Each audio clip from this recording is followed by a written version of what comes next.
we were fortunate enough to get a review code from Sony for Alienation, and I sent it over to our boy Jordan, who was yearning to play this game. So he was able to get the code and play it. And yeah, isn't that your topic, Jordan? Yes, hail Shuhei for hand delivering my download card. He came to your house? Wow. To my home. He flew out of Japan over to the Nashville area, and he said, I know you are a Housemarque fan, and I know you're really excited about this game, so here's this. And then he gave me the Vita 2.0, and he flew away. Did he also let you change your PSN name? Did he give you that opportunity? He was like, you could if you want to. I'm just saying.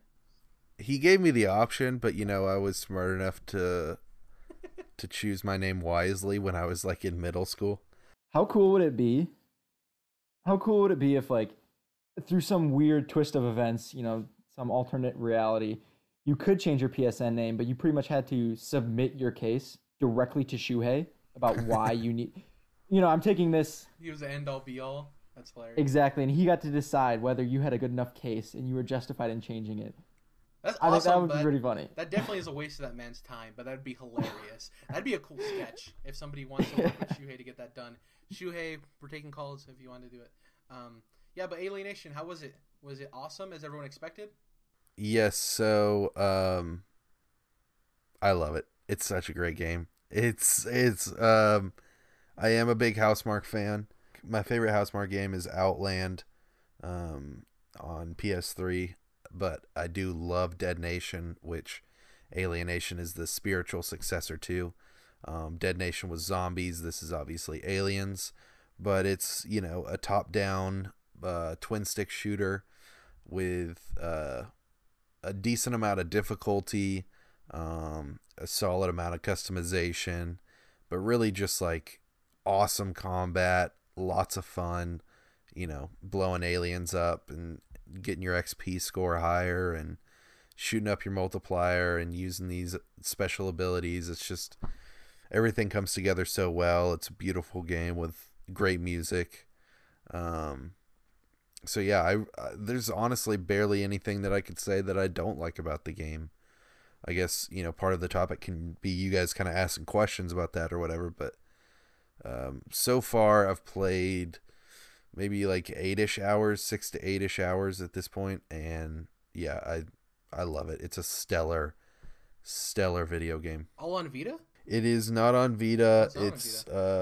It's PS4.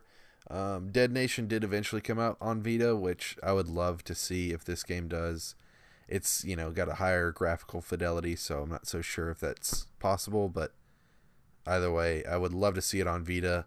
Okay, my one caveat with this game is the fact that Deadnation had couch co-op, and this only has online co-op, and I was actually really excited to play some co-op with Alienation because I have some friends that I used to play Deadnation with, so that's probably my biggest thing, but, a lack of a mode is not necessarily something I would take off on a game for, so... But I love it. Halo 5 didn't have that feature, and people were angry. I think couch co-op is something that needs to be in games if it's something your game's known for, i.e., Deadnation, Alienation, and obviously the Halo games. It looks like a fantastic game. If I had a PS4, I would have scrapped up the coins to buy it. It looks like a great game. All of their games have always looked great. I've just never owned a PlayStation to get their games. They're obviously a studio I respect. As soon as I saw this code came in, I knew you were going to be stoked because a lot of people wanted to play this game, and I think that it comes as no surprise that the game's solid. For its worst part of the game being that it doesn't have couch co-op it's a great thing because that means that there's not a lot of flaws with the game.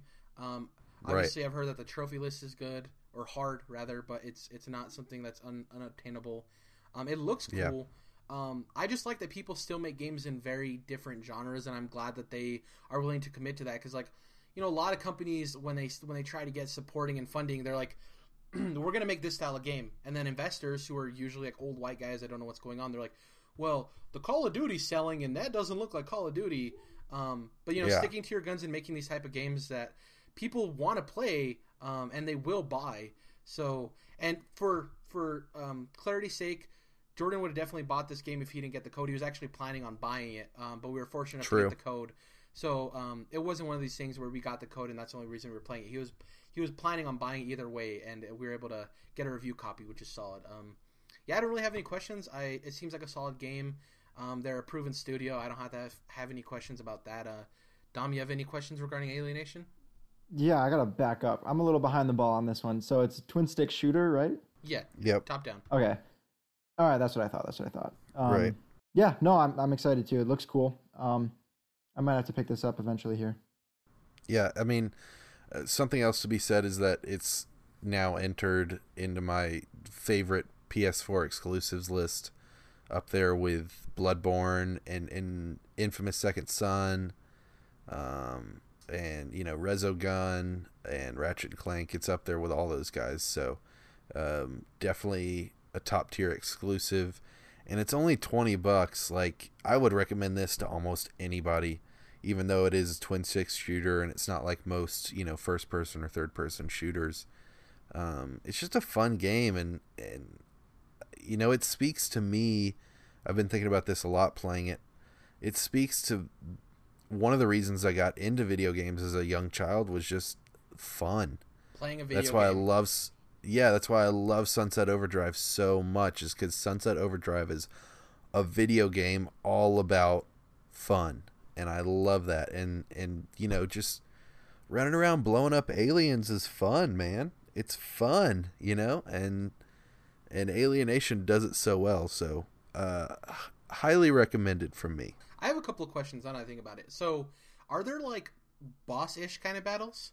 Like, are there areas where you fight like bosses? So there's just like bosses that are part of the objectives, but basically what happens is there's so many locations in the game. I'm not sure how many. I've gotten to just got to the third one before we started recording, but the first one was Alaska. Second one is like the Chernobyl area in Europe. And basically what happens is you go back to the same location, the same map in Alaska or the same map in Russia or whatever, over and over again for 3 or 4 or 5 missions to complete that level. But your objectives, the maps are so big that your objectives are on different parts of the level. I get it. And so you can clear out, spend an hour and just clear out the entire level because, it'll be populated with enemies. And so a lot of times you'll have bosses that are part of the objective, but then there's also these bosses that are just out in the level that you'd kind of have to go seek out if you wanted to beat them. And I guess they're technically mini bosses, but they've got a big health bar and they're bigger and stronger. They have special powers. Each one has a different special power, and they show up as a red icon on your map. You kind of just have to find them. So there's different kinds of boss battles, but either way, there's big scary monsters to fight, I would say. So I have another question. So Dom was saying he might pick this up. Are the classes different enough and unique enough that if we're to get into a group that everyone feels like they have their own priority and mission in that group? Like, do the classes feel unique enough? So I think the answer is yes, but I can't say definitively. I'm playing as a Sentinel, and I can't remember the names of the other 2 classes, but they looked different enough. My guy's got like swords on his hands coming out of his arms. He's quick. He's got a dash move. It's like a rogue. He's got, right? He's like a rogue. Kind of, yeah. He's kind of the middle of the road character, not the tank and not the tiny guy. Yeah. Right. Yeah. So he's like kind of the middle of the road character.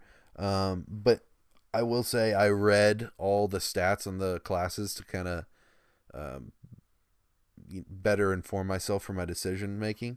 And I felt like they seemed different enough to where I was thinking, hey, once I finish the campaign with the Sentinel, I'll probably go back and play with the other characters. So you definitely think there's replayability there. That's awesome.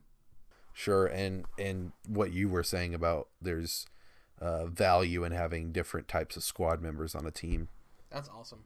It seems like a great game. If I had a PlayStation 4, I would definitely buy it because those guys seem to keep just churning out great games. Like From Software and a lot of other studios, like they don't make bad games. Time and time again. What's up, everybody? Thanks for checking out the Controlled Interest Gamecast. If you want to stay up to date, remember to subscribe on YouTube and iTunes, and give us a follow on SoundCloud and on Twitter at CTRLINT. Hashtag Smash the Dunst!